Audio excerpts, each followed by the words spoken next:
सम्मानित शिक्षक साथियों, सादर नमस्कार। साथियों, जैसा कि आप जानते हैं, वर्तमान में हम लोग सीएम राइज डिजिटल शिक्षक प्रशिक्षण दीक्षा ऐप के माध्यम से ऑनलाइन प्राप्त कर रहे हैं और अभी तक हम लोगों ने 3 तरह से कोर्स को पूरा कर लिया है। ठीक है, पहले कोर्स की हम बात करें तो पहला कोर्स है प्रशिक्षण से परिचय। साथियों, इस कोर्स को 3 भागों में बांटा गया है। पहला है प्री वर्क, दूसरा है कोर्स सत्र और तीसरा है पोस्ट वर्क।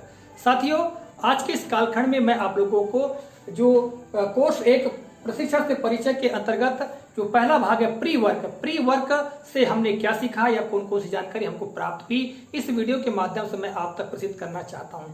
साथियों, यह आवश्यक भी है कि जो ऑनलाइन प्रशिक्षण हम प्राप्त कर रहे हैं उससे हम कौन कौन सी जानकारियां प्राप्त कर पा रहे हैं, कौन कौन सी जानकारियां सीख पा रहे हैं, इसके बारे में हमें पता होना चाहिए। साथियों, जो कुछ भी मैंने इस कोर्स के पहले भाग से सीखा है या जो जानकारी प्राप्त की है, उस जानकारी को मैं आपको बताने का प्रयास करता हूं। साथियों, वीडियो का हम प्रारंभ देखें तो वीडियो का प्रारंभ शिक्षक के उत्तरदायित्व या उसकी जिम्मेदारियों से किया जाता है और कहा जाता है कि शिक्षक की जिम्मेदारी केवल उसकी कक्षा या विद्यालय तक ही सीमित नहीं है, अपितु उसका उत्तरदायित्व समाज के विकास या समाज के निर्माण में भी होता है। यह भी कहा गया है कि शिक्षक एक दीपक की तरह होता है और वह स्वयं जल करके, स्वयं प्रज्वलित होकर के दूसरों को राह दिखाने का कार्य करता है। शिक्षक के अंदरूनी इस लौ को बुझने नहीं दिया जाना चाहिए और शिक्षक के सामने प्रतिदिन नई नई चुनौतियां आती हैं, नई नई परेशानियां आती हैं, तो शिक्षक को नए नए प्रेरणा के स्रोत ढूंढने चाहिए जिससे कि उसका साहस और मनोबल बना रहे। तो साथियों, इस तरह जो कोर्स की शुरुआत होती है और फिर बताया जाता है हमको कोर्स के उद्देश्य। तो कोर्स के उद्देश्य के अंतर्गत बताया जाता है कि एक आशावान और प्रेरित शिक्षक है वह अपने विद्यार्थियों का सर्वांगीण विकास कर सकता है। और कहा जाता है कि इस कोर्स में जो भी माध्यम, जो भी सामग्री का प्रयोग किया गया है, उससे एक शिक्षक को सकारात्मक ऊर्जा मिलेगी जिससे कि वे प्रेरित और उत्साहित होंगे। साथियों, यहाँ प्रारंभ होती है कोर्स की और हम देखते हैं फिर इस प्रशिक्षण में पहले भाग में होता यह है कि एक शिक्षिका यह कहती है कि शिक्षक होना गौरव की बात है। ठीक है, और एक गौरवान्वित महसूस करती है, किंतु कोई कहता है कि शिक्षक होना कौन सी बड़ी बात है, केवल विद्यार्थियों को पढ़ाना ही तो है। तब वह शिक्षिका कहती है कि चलिए इस बात को मैं एक वीडियो के माध्यम से समझाने का प्रयास करती हूँ और हमको फिर एक वीडियो दिखाया जाता है। साथियों, वीडियो आप लोगों ने निश्चित तौर से देखा ही होगा। उस वीडियो में होता क्या है कि एक बालिका रहती है जो कि हवाई जहाज बनाने का प्रयास करती है, अर्थात आसमान में उड़ने का प्रयास करती है। ठीक है, आसमान की ऊंचाइयों को प्राप्त करना चाहती है, किंतु वह बार बार असफल होती है। हम देखते हैं उस वीडियो में कि वह बालिका बार बार प्रयास करती है, हवाई जहाज को उड़ाने का प्रयास करती है, किंतु वह असफल होती है। फिर इसके आगे हम देखते हैं कि आसमान में कुछ छोटे छोटे वायुयान में छोटी छोटी बालिकाएं, बच्चे बैठे हुए हैं और उनमें से एक बालिका का जो वायुयान है, जो हवाई जहाज है, वो दुर्घटनाग्रस्त होकर उस बालिका के सामने आकर गिरता है। वो नन्ही बालिका पहले तो डरती है, किंतु फिर आपसी समझ बनाने के पश्चात जो बड़ी बालिका है वह उस नन्ही बालिका को आसमान में ऊंचाइयां देने के लिए, अर्थात आसमान में उड़ान देने के लिए काफी प्रयासरत रहती है, बहुत प्रयास करती है, उसके वायुयान को सुधारने का प्रयास करती है, किंतु वह बार बार असफल होती है। बार बार असफल होने के बावजूद भी वह बालिका निराश नहीं होती है, वह निरंतर प्रयास करते रहती है और अंत में एक समय ऐसा आता है कि उस नन्ही बालिका को वायुयान सहित आसमान में उड़ाने में वह सफल हो जाती है। साथियों, इस वीडियो में हम अगर प्रतीकात्मक रूप से देखें तो वह जो नन्ही बालिका जिसका कि वायुयान जो दुर्घटनाग्रस्त हुआ था, वह एक बच्चे के रूप में है और वह जो बड़ी बालिका जो कि उस नन्ही बालिका को आसमान में उड़ाने का प्रयास करती है, वह शिक्षक की भूमिका में है। अर्थात हम प्रतीकात्मक रूप से देखें तो वह जो बड़ी बालिका है वह शिक्षक के रूप में है। साथियों, शिक्षक भी उसी बालिका की तरह से निरंतर प्रयासरत रहता है, उसको कई तरह की चुनौतियों का सामना करना पड़ता है, कई तरह की परेशानियों का सामना करना पड़ता है, किंतु वह हिम्मत नहीं हारता है और निरंतर अपने बच्चों को आगे बढ़ाने के लिए, उनको नई नई ऊंचाइयां प्रदान करने के लिए प्रयत्नशील रहता है। और एक दिन ऐसा अवश्य आता है कि वह सफल भी हो जाता है और एक शिक्षक के पढ़ाए हुए जो बच्चे हैं कई ऊंचाइयों को प्राप्त कर चुके होते हैं। साथियों, इस वीडियो में हमको यही सीखने को मिलता है और इसके पश्चात हमको कुछ प्रश्न पूछे जाते हैं। ठीक है, तो साथियों, मैं उन प्रश्नों को भी आपको बताना चाहता हूं कि वो प्रश्न कौन कौन से थे, किंतु यहाँ मैंने जो लिखा है उन प्रश्नों के बारे में, तो वो प्रश्नों को सीधे एक बिंदु के बारे में मैंने यहाँ दर्शाने का प्रयास किया है। अब यहाँ जो जानकारी मैंने लिखी है वो मैं आपको बता देना चाहता हूँ कि शिक्षक होना गौरव की बात है। इस हेतु यहाँ पर मैंने 3 बातें दी गई है जो कि वीडियो में बताया गया है। वीडियो में यह बताया गया साथियों कि बच्चों को नई नई उड़ानें भरने के लिए तैयार करना। ठीक है, शिक्षक एक ऐसा व्यक्ति होता है जो कि अपने बच्चों को नई नई उड़ानें भरने के लिए तैयार करता है, अर्थात नई नई ऊंचाइयों को प्राप्त करने के लिए अक्सर उनको तैयार करता है, यह देखा भी जाता है। दूसरी बात हम देखें तो बच्चे व शिक्षक सदैव नई नई चुनौतियों का सामना करते हैं, किंतु अपने हौसलों की उड़ानें हार नहीं मानती। बच्चे या शिक्षक दोनों जो हैं वो नित्य प्रति नई नई चुनौतियां, नई नई मुसीबतों का सामना करते हैं, किंतु जो उनके हौसले होते हैं वो बुलंद होते हैं और उनके हौसले कभी भी हार नहीं मानते, अर्थात वे निरंतर प्रयासरत रहते हैं। और व्यक्ति निरंतर प्रयासरत रहते हुए ही एक दिन अवश्य सफल हो जाता है। अगली बात देखें तो इसमें कहा गया है कि हम गिरते हैं, संभलते हैं और फिर एक नई उड़ान भरने को तैयार हो जाते हैं। कई बार ये होता है, शिक्षक हो चाहे बच्चा, कई बार वह फिसलता है, संभलता है, आगे बढ़ता है। ठीक है, इस प्रकार के कई जो प्रक्रम है वो चलते रहता है, किंतु वह हार नहीं मानता और एक समय ऐसा आता है वह सफल हो जाता है। यही बात हमको बताई गई है। और साथियों हम प्रश्नों की बात करें तो वीडियो में जो महत्वपूर्ण बातें हैं वो प्रश्नों के माध्यम से हमको समझाने का प्रयास किया गया है। हम उस वीडियो को देखा है, इसके बाद हमने प्रश्नों के उत्तर दिया है और वो क्या क्या थे यहाँ देखिएगा। यह वीडियो बच्चे के जीवन में शिक्षक की भूमिका को दर्शाता है। निश्चित तौर से उस वीडियो को देखने के पश्चात आपने समझा होगा या मैंने जो समझा है तो उससे ये बात स्पष्ट होती है कि एक बच्चे के जीवन में शिक्षक की महती भूमिका होती है, क्योंकि शिक्षक ही वह प्राणी है जो समर्पित भाव से कार्य करके उस बच्चे का सर्वांगीण विकास करके उसको ऊंचाइयों तक पहुंचाने का कार्य करता है। आपने जितने बच्चों को भी पढ़ाया है, प्रत्येक बच्चे के जीवन में आपकी एक अहम भूमिका रही है। ठीक है, दूसरी बात हम देखें यहाँ पर तो प्रतीकात्मक तरीके से वीडियो में दिखाई गई लड़की एक बच्चा है। जिस बच्ची का जो वायुयान है जो कि दुर्घटनाग्रस्त हुआ था, वह जो बच्चा है वह वहां पर एक बच्चे के रूप में, जिस प्रकार की हमारे बच्चे विद्यालय में होते हैं तो उसी तरह वह बालिका प्रतीकात्मक रूप से बच्चा ही है, यह बताया गया है उस वीडियो में।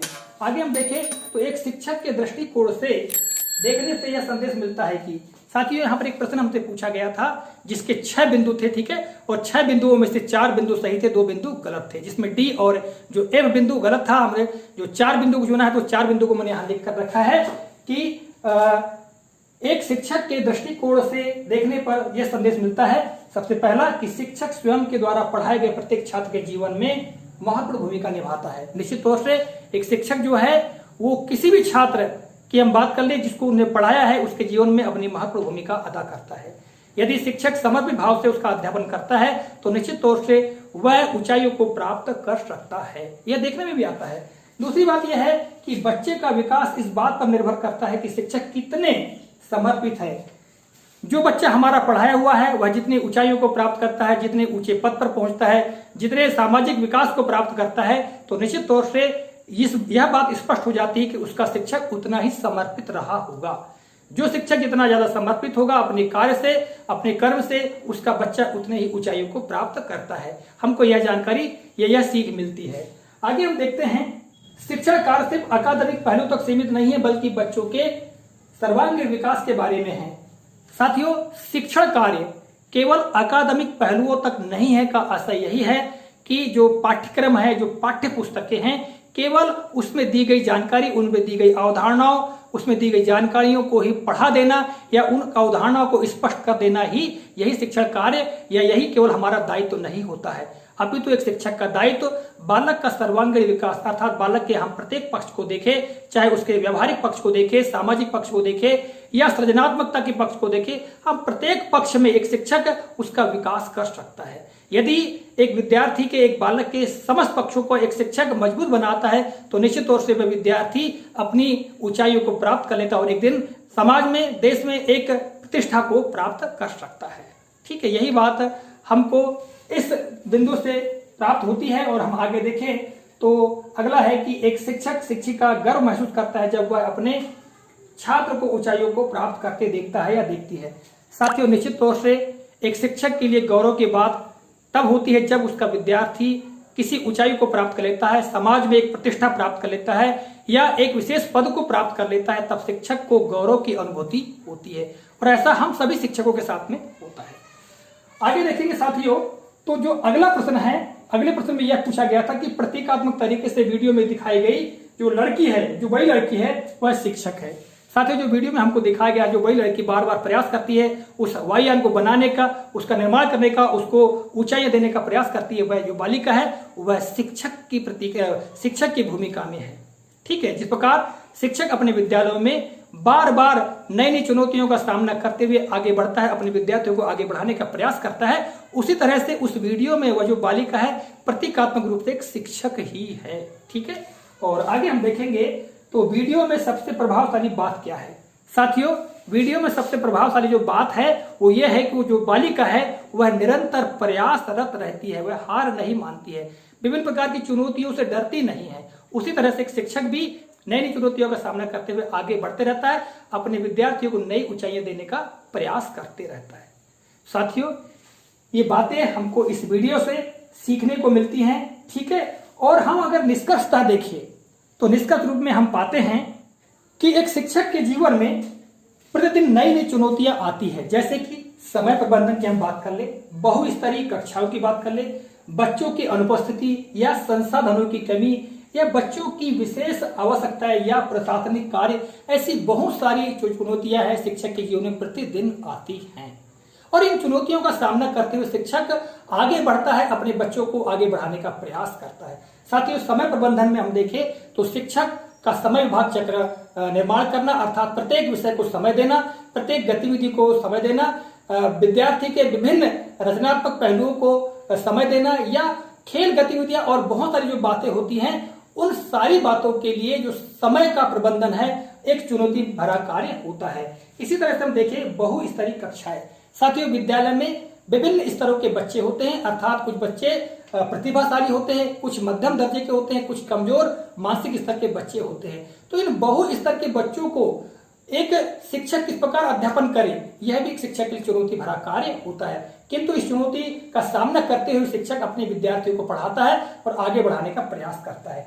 इसी तरह हम आगे देखेंगे तो बच्चों की अनुपस्थिति, यह भी एक बहुत बड़ी चुनौती भरा कार्य होता है। बहुत सारे विद्यार्थी प्रायः अनुपस्थित रहते हैं, उनकी कक्षा में उपस्थिति बनाए रखना, पालकों से संपर्क करना, ठीक है, यह भी एक चुनौती यह भी एक चुनौती भरा कार्य होता है। इस तरह हम देखेंगे संसाधनों की कमी। साथियों, कुछ विद्यालय तो ऐसे भी होते हैं जो कि विद्यालय विहीन होते हैं, विद्यालय भवन नहीं होता है। यदि विद्यालय भवन है तो शौचालय नहीं होता, या पेयजल की व्यवस्था नहीं होती, या बिछाई व्यवस्था नहीं होती, तो कई तरह की भौतिक जो असुविधाएं हैं उनका सामना करना पड़ता है। भौतिक संसाधनों की कमी की चुनौतियों का सामना शिक्षक को करना पड़ता है। इस तरह बच्चों की विशेष आवश्यकताएं, कुछ बालकों की विशेष आवश्यकताएं होती है, कुछ विद्यालय दिव्यांग होते हैं जिनकी विशेष आवश्यकताओं की पूर्ति करते हुए उनका अध्यापन कराना भी शिक्षक की जिम्मेदारी, शिक्षक का दायित्व होता है।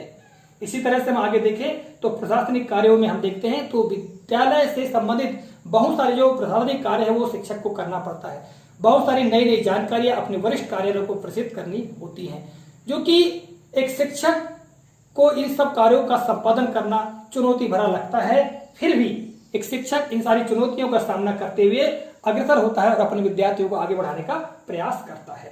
साथियों, अंततः हम देखते हैं तो शिक्षक होना तो महत्वपूर्ण है, किंतु यह कार्य एक चुनौती भरा कार्य भी है। जैसा कि इतनी सारी बातें हमने अभी यहाँ की, इससे स्पष्ट हो जाता है कि शिक्षक होना एक चुनौती भरा कार्य ही है। तो साथियों, इस तरह से आज के इस कालखंड में मैंने आप लोगों को सीएम राइज डिजिटल प्रशिक्षण के अंतर्गत जो पहला कोर्स था, पहले कोर्स के जो प्रथम भाग प्री वर्क में जो वीडियो दिखाया गया था, वीडियो क्लिप दिखाई गई थी, उसमें जो जानकारी हमने हासिल किया, जो कुछ हमने प्राप्त किया, उसको मैंने इस वीडियो के माध्यम से आप तक प्रसिद्ध करने का प्रयास किया है। आशा करता हूँ ये जानकारी आपको काफी उपयोगी, ज्ञानवर्धक लगी होगी। इसी के साथ आज के इस कालखंड से विदा लेता हूँ। अगले कालखंड में मैं किसी नई जानकारी, नए प्रकरण को लेकर आपके समक्ष उपस्थित होऊंगा। तब तक के नमस्कार, जय हिंद, वंदे मातरम।